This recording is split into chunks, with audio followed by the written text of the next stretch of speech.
तहरीक इंसाफ की क़यादत की गिरफ्तारियों का सिलसिला जारी। इस्लामाबाद से श्री मज़ारी और लाहौर में यास्मीन राशिद को हिरासत में ले लिया गया। पंजाब भर से पुरतशद्दुद कार्रवाइयों में मुलविस गिरफ्तार अफराद की तादाद 2500 हो गई। इंटरबैंक मार्केट में डॉलर 8 रुपये 78 पैसे सस्ता, डॉलर की कदर 290 रुपये 20 पैसे हो गई। तहरीक इंसाफ के सरबराह इमरान खान को 11 बजे इस्लामाबाद हाई कोर्ट में पेश किया जाएगा। इमरान खान अलकादिर ट्रस्ट केस में जमानत की दरखास्त दायर करेंगे।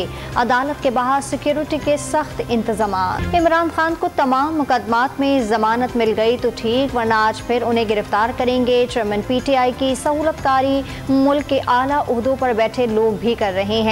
इसमें गैर मुल्की किरदार भी मुलविस हैं। वज़ीर दाखिला राना सनाउल्लाह की गुफ्तगू। सदर आरिफ अलवी ने इस्लामाबाद पुलिस लाइंस के गेस्ट हाउस में इमरान खान से मुलाकात की। चेयरमैन PTI की खैरियत दरियाफ्त की, मुल्की सूरत हाल पर तबादला ख्याल किया।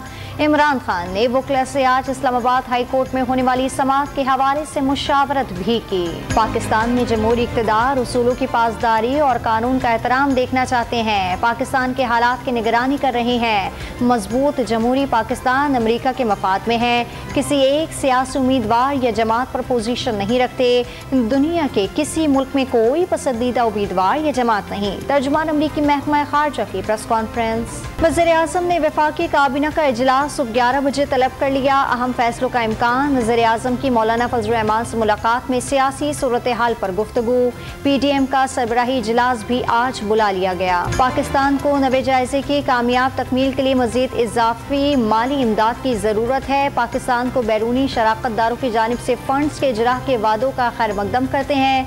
तर्जुमान IMF जूली कॉजिक की प्रेस कॉन्फ्रेंस। और ख़राब सूरत हाल और मुसाफिरों की तादाद कम होने से कराची, इस्लामाबाद और लाहौर के लिए 60 मुल्की और गैर मुल्की परवाज़ें मनसूख।